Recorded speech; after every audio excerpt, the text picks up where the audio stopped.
চলো সবাই সবাইকে ঠকাতে ব্যস্ত। যে সবজি চাষ করছে, সবজি বিক্রয় করছে, তবে আপনাদের বলছি না, ওই যারা করে তাদের বলছি, আপনারা যেন রাগ করবেন, এটা সকলের কাছে নিবেদন। কেননা একটা কথা আছে, সাজকায় তো লঠা মারে ঝুটা জগৎ ভুলে, আর গোরস গলি গলি সুরা বইছে। কেন সত্যি কথা বললে মাথায় বাড়ি পড়বে, এটা কলিযুগ, ভয়টা আমার বেশি, কারণ আমার নেড়া মাথা তো। তা সাজকায় তো লঠা মারে ঝুটা জগৎ ভুলে, মানে মিথ্যে কথায় জগৎ ভুলে আছে। গোরস গলি গলি, দুগ্ধ দই নিয়ে যদি গোয়ালা পথে পথে ঘুরে বেড়ায়, ওগো দই নেবে, দুধ নেবে, কে নেবে? সবাই তো অ্যাসিডিটি, গ্যাস অম্বলে ভুগছে, দুধ দই সহ্য হবে, কিন্তু সুরা বইছে বিকা। টিপ টিপ করে বনের মাঝখানে আলো জ্বলছে, কাতারে কাতারে ভক্ত যাচ্ছে। আগে বাবারা যেত, এখন মায়েরাও লাইন দিচ্ছে। আরে পেট ভরে খাও, পেট ভরে খাও, গলা পর্যন্ত খাও, আকণ্ঠ পান করো। কিন্তু আমি বলছি যে সেটা খেলে 2-3 ঘন্টা 4 ঘন্টায় নেশা কেটে যাবে, ওই ছাতা খাওয়ার দরকার। এমন মদ খাও যার নেশা ধরলে আর জীবদ্দশায় যতদিন বাঁচবে আর নেশা কাটবে না। বললো সেরকম মদ পাওয়া যায় নাকি বাবা? পাওয়া যায় মানে, তাহলে এটাও মদ, আবার বলছে সেটাও মদ। তাহলে এটা, এই মদটা পার্থিব জগতে, এটা তৈরি করতে সুরি লাগে, হাঁড়ি লাগে, নল লাগে। আবার যে মদটার কথা বললাম, নেশা চড়ে গেলে আর জীবনেও নেশা কাটে না, ওটা অপ্রাকৃত মদ। অপ্রাকৃত বেদে হাঁড়ি, বেদ হারি ব্যাসদেবে সুরি, ব্যাসদেবে সুরি, প্রেম মদ কইল জগতে দান, জগতে দান, ভাগবত রূপী নল দ্বারা, নল দ্বারা মদের বিন্দু পরে চুয়াইয়া, চুয়াইয়া, এ জগতে যত রসিক মাতাল তারা করে পান, তারা করে পান। এই যে সমাজে সব রসিক মাতাল বসেছে, এই যে মদ পান করছে, এই মদ যত ইচ্ছা পান করে। হ্যাঁ, তা যারা সবজি বিক্রি করছে, ওই যে বললাম ঠকাতে ব্যস্ত, ভবা পাগলা, তাই বলছে সাবধানে চলো। কেন বললেন? ফুল থেকে একটা ছোট্ট ফল বেরিয়েছে, বিজ্ঞানের যুগ, একটা ইনজেকশন করে দিয়ে এলাম, সকালে গিয়ে দেখছি এত বড় হয়ে গেছে ফল। এটা আমার পরিবার বর্গকে দেবো না, তোরা নিয়ে যাবো, তোরা নিয়ে যা, আমার লাভ অংশের টাকাটা হলেই। আবার পানি মিষ্টি বিক্রি করছেন, কিন্তু যাদের দোকান আছে রাগ করবেন না, আমি কিন্তু আপনাদের বলছি না, যারা করে ওদের বলছি। ওই 6-7 মাস ধরে স্টোরের মধ্যে ছানাটা রাখা আছে, ওই ছানা দিয়ে মিষ্টি করেছি, আমার পরিবার বর্গকে দেবো না, তোরা নিয়ে যা। আবার যে ফল বিক্রি করছে, অনেক কারুকার্য করে চকচকে করে রেখেছে, তোরা নিয়ে যা, আমার পরিবার বর্গকে দেবো না, লাভ অংশের টাকাটা হলেই হলো। আবার যিনি মৎস্য বিক্রি করছেন, তিনিও মনে ভাবছেন যে অনেক কেমিক্যাল দিয়ে মাছটাকে বড় করেছি, তোরা নিয়ে যা। আচ্ছা বলুন তো মশাই, কে কাকে ঠকাচ্ছে? আমরা বুঝতেই পারি না যে একটা আঙুল কাউকে দেখালে 3টে কার দিকে, 3টে নিজের দিকে। বললো সারাদিন সবজি বিক্রয় করে লাভ ধ্বংসের টাকা নিয়ে তুমি সেই সবজিটা তোমার পরিবার বর্গকে দিলে না, কিন্তু লাভ ধ্বংসের টাকা দিয়ে বাজারের অন্যান্য জিনিসগুলোকে কিনে নিয়ে যাচ্ছ। এবার মিলিয়ে নাও, তাহলে কে কাকে ঠকাচ্ছে? ছোটবেলার কথা মনে পড়ে, বাবা বাড়িতে ঢুকলেই ছেলে বই খুলে বসে পড়ছে, যেই বাবাকে দেখতে পেলে ছেলে বসে বলে কি যেন পড়ে, বলছে বাঁশ বাগানে মাথার উপর ছেলে পড়ছে। বাবা 2-4 দিন পর ছেলেকে ডেকে বলছে, খোকা শোন বাবা, শোন বাবা, আমি তোর থেকে পৃথিবীতে অনেক আগে এসেছি রে, তুই কাকে ফাঁকি দিচ্ছিস? ফাঁকে আমি পড়ছি না, ফাঁকে তুই পড়ছিস। তাই ভবা পাগলা বলল, সাবধানে চলো মন, হাওয়া হুঁশিয়ার বেলা যে। তাহলে এই চন্দ্রিকাতে এতক্ষণ পর্যন্ত যে একটা পদ গিয়ে এতগুলো কথা বললাম, কেন বললাম? তার মানেটা হচ্ছে, বললো লেজটাকে খসাতে হবে গো, নাহলে ডাঙায় উঠতে পারবে। বললো কেন বাবা, লেজ মানে? আমাদের আবার লেজ আছে না? বললো না গো, ব্যাঙাচি যেমন জলে থাকে এই যতদিন না লেজটা খসছে ডাঙায় উঠতে পারে না, আর ডাঙায় না উঠতে পারলে এদিক ওদিক বিচরণ করবে কি করে? তাই হরিব, তাই লেজটাকে খসাতে হবে। এই শুধু যদি ঘোরো না, শুধু যদি ঘুরে যাও, দেখবে শুধু ঘুরলে পরে পড়ে যাওয়ার ভয় থাকে, মাথা ঘুরে যাবে না। শুধু যদি কেউ বন বন করে ঘুরে তাহলে কি হবে? মাথা ঘুরে পড়ে যাবে। কিন্তু যদি একটা খুঁটি ধরে ফেলে, হরি বল, হরে কৃষ্ণ, হ্যাঁ কি গো বললো, ঘুরতে গেলে একটা খুঁটি ধর, খুঁটি ধরে ঘোর। কে বললেন? ঠাকুর রামকৃষ্ণ পরমহংসদেব। এই খুঁটি ধরে ঘুরলে পরে দেখবি পড়ে যাওয়ার ভয়টা থাকবে না। নিতাই গৌর হরি। অর্থাৎ কি বলতে চাইলে? বলল সংসারের সব কর্তব্যের মধ্যে থেকে, বিষয়ের মধ্যে থেকেও আমার ভগবানের চরণটা যেন ছাড়িস না, শক্ত করে ধরে থাকিস। নিতাই গৌর হরি বল, হরে কৃষ্ণ। তাহলে সমাজদারকে নিয়ে ইশারাই কাফি, বেশি কিছু বলা লাগে না কি? তাই না? বেশি কিছু বলা লাগে? বেশি কিচ্ছু বলা লাগে না। অনেকে অনেক কিছু বলবে, আমার শোনার দরকার নেই। ভক্তি যার, ভগবান তার। তাকে একটা কথাই বলবো, দেখো বাবা, আমার ইষ্ট দেবতা আমার ভগবান কৃষ্ণ, আমি ছোটবেলা থেকে তাকে বিশ্বাস করি, তাই আমার তোমার কথার উত্তর দেওয়ার কোনো ইচ্ছাই নেই। তোমার কথার উত্তর দিতে গিয়ে আমার ভজন নষ্ট হবে, আমার ভক্তি নষ্ট হবে। সেই সময়টা আমি ভগবানকে ডাকবো, সেই সময়টা আমি একটু বিশ্রাম করবো। আমাকে যদি বলে, আমি বলবো আমি তো বিশ্রাম পাই না।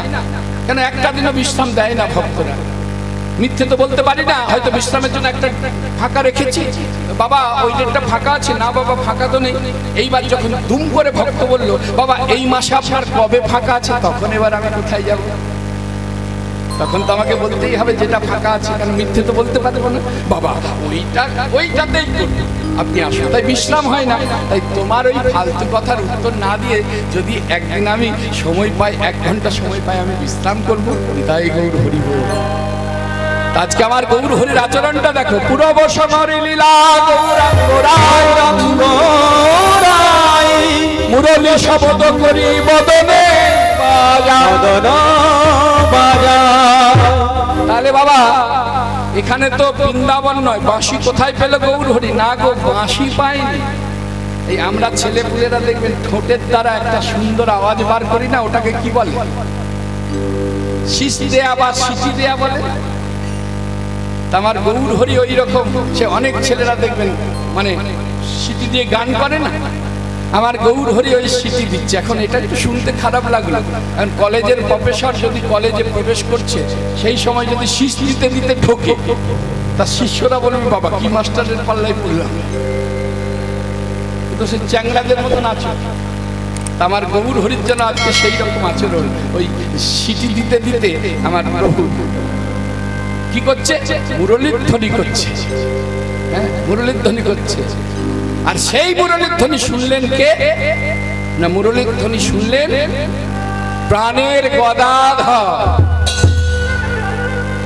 শব্দ করছে, আর তা শুনে গদাধর এসে দাঁড়িয়েছে প্রভুর বাম। প্রভু কি অপূর্ব, আমাকে শেখাবে না? আর এই কথাটা শুনে প্রভু গদাধরের দিকে তাকালেন। শুনিয়া গদাধরের কথা প্রভু কহে হাসি হাসি, কহে হাসি হাসি, আগে শিখো নাগরালি, পরে শিখো বাঁশি। তাহলে এখানে কি শিক্ষা দিলেন আমাদের? রাধে রাধে সভাবাজে বসেছেন, কি শিক্ষা দিলেন? বললেন যে আগে নাগরালি শিখতে হবে, মানে মূর্খ হতে হবে, আগে নতি হতে হবে। কেননা বেশি পাণ্ডিত্য থাকলে অহং আসবে তো। আর নতি মানে নিচু। জল যখন পড়ে আকাশ থেকে, জল কোথায় জমে? উঁচু জায়গাতে জল জমে? জলটা জমে কোথায়? ডোবা, খাল, গর্ত, সেইখানে জল জমে। তাই ভক্ত যত নতি হতে পারবে, ভগবানের কৃপা বরিশন হচ্ছে, তার উপরে কৃপাটা পাওয়া যাবে। মেলেচ্ছ ভাবে জীবনযাপন করলে কিচ্ছু হবে না, ওই আসা যাওয়াই সার হবে। হ্যাঁ, মেলেচ্ছ জীবনযাপন কোনো মতেই চলবে না। হিন্দু সনাতনী ধর্মের মানুষ আমরা, আমাদের নিয়ম করে চলতে হবে। আমরা ধন্য যে মাটিতে 42 জন মহাপুরুষ জন্ম নিয়েছে। শুধু কীর্তন শুনতে এলাম বা আমি কীর্তন করলাম বা কোথাও রামায়ণ শুনতে গেলাম, ভাগবত শুনতে গেলাম, ভক্ত হয়ে গেলাম না। ভক্ত কাকে বলে? বললেন ভয়েতে ভববন্ধন হয়েছে যাদের খণ্ড। আগে ভববন্ধনটাকে ছিন্ন করতে হবে। ভয়েতে কলঙ্ক মান লজ্জা দিয়ে বিসর্জন। রাধে রাধে। অর্থাৎ আমাদের যে লজ্জা, তাই তাকে কি বলবেন? এই সারা জীবনটা দেখবেন অনেকের এইটা বলতে বলতে জীবন কেটে গেল, কিচ্ছু করতে পারে না। এই তাই তাই ও কি বলবে, ও কি ভাববে, তাই তো এই শাড়িটা পরে যাব, কি বলবে, চিন্তা করবে নাকি এইটা পরে যাওয়া যাবে না, এটাও করবো না। এই নানান চিন্তা করতে করতে ওই লোকে কি ভাববে, এই ভাবনা ভাবতে ভাবতে আমাদের দেখবেন অনেকটা সময় অতিবাহিত হবে। কলঙ্ক মান লজ্জা দিয়ে বিসর্জন কারা দিয়েছে?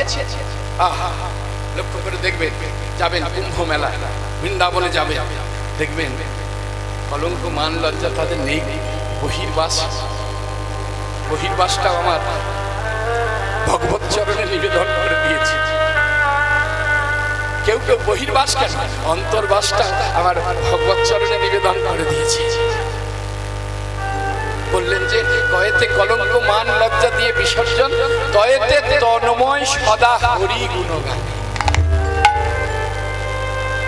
তন্ময় সদা হরি গুণগানে স্মরণে থাকে, তাহাকে ভক্ত বলে শাস্ত্রের প্রমাণে। কারা ভক্ত হয়েছিল? ঈশ্বরপুরী মহাশয়, মাধবেন্দ্র পুরী,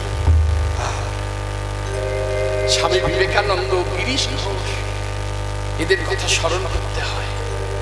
ঈশ্বরপুরী মহাশয়, তিনি মাধবেন্দ্রপুরী মহাশয়ের শিষ্য, কি সেবা করতেন। তবে তো তিনি ভগবানের গুরু মহাশয় হলো। আমরা গুরু কৃপা পাচ্ছি না কেন? আমাদের গুরুর প্রতি সেই ভক্তি কথা। আজকের দিনে তো গুরুর প্রতি ভক্তিই নেই, শ্রদ্ধাই নেই। শিষ্যদেরকে দেখবেন আচরণ কেমন, হ্যালো বাবা কেমন আছেন, একদিন আসুন না, কতদিন পায়ের ধুলো পড়েনি, একটু সেবা করবেন না। গুরু যেন বন্ধু, যেন আত্মীয় কুটুম্ব। হরি বল, হরে কৃষ্ণ। এই হলো আমাদের গুরু ভক্তি। আসলে আমি একটু ঠোঁট কাটা, কিছু মনে করবেন না। ব্যথা পাচ্ছেন না তো? যদি পান কৃপা করে ক্ষমা করবেন। এই হলো আমাদের গুরু ভক্তি। গুরু কৃপা পাবো কি করে? গুরু কৃপা পেতে গেলে দেখুন ভিতরে তীব্র থেকে তীব্র গুরু কৃপা পাবার বাসনাটা জাগতে হবে। ঈশ্বরপুরী মহাশয়, তিনি গুরুদেবের পায়খানা হাতে করে পরিষ্কার করতেন। আপনারা বলবেন তাহলে কি কৃপা পাওয়া যায়? না না, ওটা ব্যাপার না। মানে যে সংশয়বিহীন কোনো ঘৃণা নেই, বিষ্ঠাটা হাতে করে 7 দিন 8 দিন বিছানা থেকে উঠতে পারতেন না, বিছানায় প্রস্রাব পায়খানা করে ভর্তি করতেন। সেগুলো অনেক শিষ্য তো ছিল, কেউ তো করতো না।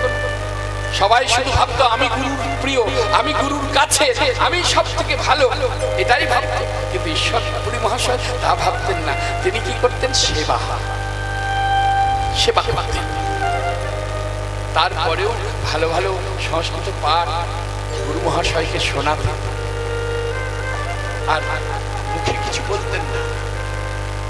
বলতেন না, যখন ওগুলো পরিষ্কার করতো না, ওই ভিতর থেকে অন্তর থেকে বলতো কৃপা করো বড় বড় দয়ালু শ্রী গুরু, তুমি কৃপা করো। তবে শেষের দিনে মাথায় হাত দিয়ে বলেছিল, ওরে আমার তো দেবার কিছু নেই, তোর মতন শিষ্যকে আমার দেবার কিছু নেই, তবে যা আমি তোকে আশীর্বাদ করলাম, তোর কৃষ্ণ কৃপা ভক্তি লাভ হোক। কি অপূর্ব আশীর্বাদ, কৃষ্ণ কৃপা ভক্তি লাভ হোক। তবে তো সে আমার ভগবানের গুরু মহাশয় হয়ে। গিরিশের কথা মনে পড়ে যে আকণ্ঠ মদ খেয়ে থাকতো, যন্ত্রণায় ছটফট করছে, ক্যান্সার হয়েছে। তার স্ত্রী বলছে, ওগো তুমি তো মনে হয় আর বাঁচবে না, তা তুমি কেন একবার শেষবারের মতো তোমার গুরুকে স্মরণ করছো না? গিরিশ বলছে, আমি কোন লজ্জায় আমার গুরুকে ডাকবো? কত অপমান করেছি, কত কটু কথা বলেছি, এমন বই খেতে দিয়ে খেতে পর্যন্ত দিইনি, হাতে ধরে তুলে দিয়েছি। আমি তাকে কি করে ডাকবো? বললো, সে তোমার গুরু, একবার ডেকেই দেখো না, একবার ডাকবে না? শেষ দেখাটা একবার দেখবে না বলছো? লক্ষ্য করে দেখো, আত্মনাদ করে গিরিশ ডেকেছিল, চিৎকার করে, গুরুদেব!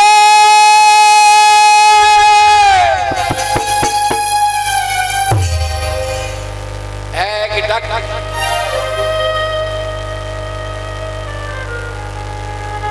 গিরিশের মস্তকের কাছে এসে দাঁড়িয়েছে ঠাকুর। গিরিশ, ডাকলি রে, কি অপূর্ব কৃপা!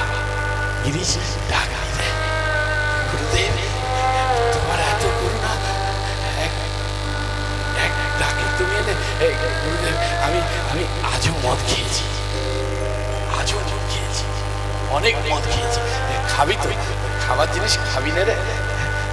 হ্যাঁ গো, আমার ছেলেটাকে একটু জল দিয়েছি, দাঁড়া দাঁড়া দাঁড়া বলে পুজো থেকে জল নিয়ে এসে শিষ্যকে দিচ্ছে, ঠাকুর নিজে দিচ্ছে। গিরিশ বলছে, তুমি কে? তোমার এত করুণা, তোমার এত করুণা, তুমি নিজে হাতে আমাকে জল দিচ্ছ। তোমাকে তো দেবার আমার কিছু নেই, আমার দেবার কিছু নেই। আমি কি দেব তোমাকে? আমার এই নয়নের জল আমি তোমার চরণে দিলাম, ঠাকুর তুমি গ্রহণ করো। সব নিয়ে দিল, সব কিছু একে বলে কৃপা। করে পাওয়ার নাম কৃপা। গিরিশের মতো অমর চৈতন্য লীলা লেখনী এখনো কেউ জন্মায়নি। কি অপূর্ব তার লেখন, লেখক। ঠাকুর এত ভালোবাসতেন। স্বামী বিবেকানন্দের কথা মনে পড়ে না? যখন দীক্ষা নেবার কথা বলেছিল তখন তো এড়িয়ে গিয়েছিল, না না আমি ডাকতে জানি, মধ্যস্থ গুরুর কি প্রয়োজন? ঠাকুরকে বলেছিল। ঠাকুর কোনো কথা বলেনি। সবাই তাকে মূর্খ বলতেন, কিন্তু সে তো মূর্খ নয়, সে তো ছিল সাক্ষাৎ বেদান্ত। যার কথা বলতো অমৃত বরিশন হতো, যার কারণে একটা এত মোটা গ্রন্থ পাওয়া যায়, যে গ্রন্থটার নাম রামকৃষ্ণ কথামৃত। যদি বাড়িতে একটা করে রাখবেন, যখনই মনে হবে একটু উল্টে দেখবেন, অনেক সমস্যার সমাধান আপনি খুঁজে পাবেন। অমৃত, তিনি ছিলেন সাক্ষাৎ বেদান্ত। বললো, এই নরেন, দেখুন, নরেন বলতেন না, লরেন, লরেন, লরেন বলে ডাকতো। মাকে জানাতো, মা মা আমার লরেনকে পাঠিয়ে দেন, আমার জয় মা, জয় মা, জয় মা, আমার লরেনকে পাঠিয়ে দেন। আমার এইসব বউ ছেলে নিয়ে এইসব নিয়ে ব্যস্ত। এরা শুধু বউ নিয়ে, স্বামী নিয়ে ব্যস্ত। এদের কথা ভালো লাগে না, এদের সঙ্গে কথা বলে আমার সুখ হয় না। কেন, কি করে সুখ হবে? আমরা তো শুধু সংসারের সমস্যা ছাড়া আর কোনো কিছু আলোচনা করি না। আমার লরেনকে পাঠিয়ে দে মা, আমার লরেনকে পাঠিয়ে দে। যখন লরেন বললো, আমি দীক্ষা নেব না, কি দরকার মধ্যস্থ? তখন ঠাকুর বললো, এক কাজ কর না, মায়ের ভোগ রান্না হচ্ছে, ওই ঘর থেকে একটু আগুন নিয়ে আয় না রে, একটু আগুন নিয়ে আয়। মনে মনে চিন্তা করলো, বাবা এখন আবার আগুন নিয়ে কি করবে কে জানি। যাই বলছে, যখন কাঠ জ্বলছে, একটা কাঠ ধরে নিয়ে এসেছে, কাঠ ধরে নিয়ে এসেছে, আগুন জ্বলছে। হ্যাঁ নাও ঠাকুর, আগুন নাও। তাকিয়ে আছে, ধরে না। কি হলো? আগুন চাইলে আগুন না। হ্যাঁ রে, তোকে তো আমি আগুন আনতে বলেছি, তোকে তো আমি কাঠ আনতে বলিনি। আরো রেগে গেছে। তোমাকে কি লোকে শুধু শুধু পাগল বলে? তুমি সত্যি পাগল, সত্যি পাগল। আগুন আনতে গেলে শুধু হাতে ধরে আনা যায়? হাত পুড়ে যাবে না, জ্বলে যাবে না? একটা মধ্যস্থ, একটা পাত্র তো দরকার। বললো, কি রে, রেগে যাচ্ছিস কেন? তোর উত্তর তুই পেয়েছিস। তখন কি বলছিস? ঠাকুর বললো, শোন, আগুনকে যেমন শুধু হাতে ধরে আনা যায় না, তার জন্য একটা পাত্রের প্রয়োজন হয়, হ্যাঁ, নাহলে হাত চলে যাবে, পড়ে যাবে, তেমন আমার ভগবত চরণে, আমার মায়ের চরণে, মায়ের কাছে পৌঁছাতে গেলে পরে এমনি এমনি পৌঁছানো যায় না, ওই মধ্যস্থ পরম দয়াল শ্রী গুরুর প্রয়োজন হয়। তাই গুরু আমাদের আশ্রয় করতে হবে, গুরু আশ্রয় করতে হবে। শুধু আশ্রয় করলে হবে না, আশ্রয় করে আকুলতা জন্মাতে হবে। ওই স্বামী বিবেকানন্দকে মনে পড়ে না, জলের মধ্যে টিপে ধরেছিল ঠাকুর, হ্যাঁ ধরেছিল না, একেবারে প্রাণ যায় যায় টিপে, যতবার উঠতে যাচ্ছে টিপে ধরছে, এইবার প্রাণ চলে যায় যায় ছেড়ে দিয়েছে, অনেকক্ষণ হাঁ করে থেকে গেছে, কিন্তু মেরে ফেলছিল আমাকে, কি পাগলের পাল্লায় পড়লাম রে বাবা, তুমি আমি মেরে ফেলছিলে। বললো কিরে ভিতরে কি হচ্ছিল? বললো আরেকটু তো মরে যেতাম। বললো ওই যে বলছিলি মাকে কবে পাবো, ওই যেমন প্রাণটা যাবার আগে পর্যন্ত যেমন প্রাণ চলে যাবে আকুলি বিকুলি হচ্ছিল, ওই রকম লতা যখন আসবে হৃদয়ে তখন মাকে পাওয়া যাবে।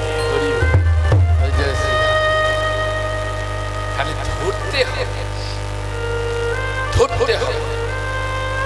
এখানেও একটা ভুল বলছে, ধরার থেকে ধরবে সেই চিন্তা করো, হাত বাড়িয়ে দাও, বলো ধরো ধরো, কেন না, নিজে ধরতে গেলে পড়ে যাওয়ার ভয় থাকতে পারে।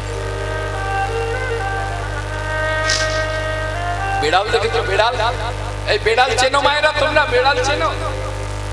বলছে হ্যাঁ বলছি, হ্যাঁ হ্যাঁ ঠিক আছে, হ্যাঁ চিনি। ওই বেড়াল দেখবেন যখন ইঁদুর ধরে তখন সেই দাঁতটি ইঁদুরের একবারে হাড়গোড় ভেঙে দেয়, রক্তস্খলিত হয়, কিন্তু তার বাচ্চাকে যখন স্থানান্তরিত করে, মানে বাচ্চাকে নিয়ে এক জায়গায় থেকে অন্য জায়গায় যায়, এমন আলতো করে ধরে, বাচ্চার কিছু হয় না, বাচ্চাটা মিউ মিউ করে বলে মা তুমি ধরেছো ধরো, কিন্তু আমার হাড়গোড় যেন ভেঙে যায় না, আমার রক্তস্খলিত যেন হয় না। তখন মা কি বলে, ওরে বাচ্চা আমি তোকে ধরেছি, তোর কোনো চিন্তা নেই। কেন এখানে যদি বাচ্চাটার ক্ষতি হয় দোষ কার হবে? মায়ের হবে, মা ধরেছে।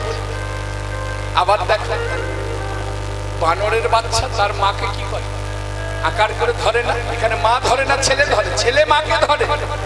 আর যখন এ ছাদ থেকে ও ছাদ, এ ডাল থেকে ও ডাল যায়, ওই কিটকিট কিটকিট কিটকিট কিটকিট করে একটা আওয়াজ করে মুখে, আওয়াজ করে বাচ্চাটাকে বলে বাচ্চা ভালো করে ধরিস বাচ্চা, হ্যাঁ পড়ে গেলে আমি তোকে আর সামলাতে পারবো না বাচ্চা, ভালো করে ধরিস। অনেক বাচ্চা পড়ে তার প্রাণও যায়, কিন্তু সেখানে মায়ের দোষ হয় না, সেখানে দোষ কার হয়? বাচ্চা দোষ। কেন না, বাচ্চা নিজে ধরেছে। তাই এখানে মহাজন বললেন যে নিজে ধরলে পরে পড়ে যাবার ভয় থাকলেও থাকতে পারে, কিন্তু যদি সে একবার তোমাকে ধরে গো, হরি বল হরে কৃষ্ণ। আপনারা সূর্য পূজা শোনেন?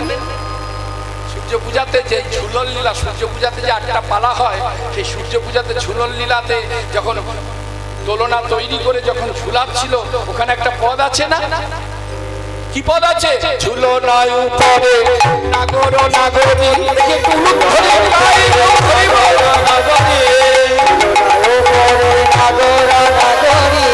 উঠিয়া বসিল রঙ্গে, ঝুলনায় উপরে নাগর নাগরী উঠিয়া বসিল রঙ্গে, এবার ঝুলায় ঝুলনা যতে কোন, ঝুলায় ঝুলনা যতে কলনা, ঝুলনা যতে কলনা।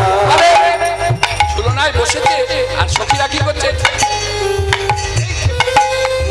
ঝুলায় ঝুলনা যতে কলনা, গদ গদ করিয়া গদ গদ করিয়া গদ গদ করিয়া মনের আনন্দেতে ঝুলাতে লাগলো, মনের আনন্দেতে ঝুলাতে লাগলো, মনের আনন্দেতে ঝুলাতে লাগলো। মনের রাধা শ্যামকে ঝুলনায় তুলে আনন্দেতে ঝুলাতে লাগলো, রাধা শ্যামকে ঝুলনায় তুলে আনন্দেতে ঝুলাতে লাগলো। যখন জোরে জোরে ঝুলাচ্ছে, ঝুলনা ঝমকে রাধিকা চমকে, ঝুলনা চমকে রাধিকা চমকে, ঝুলনা চমকে রাধিকা চমকে, দেখি না গো তবে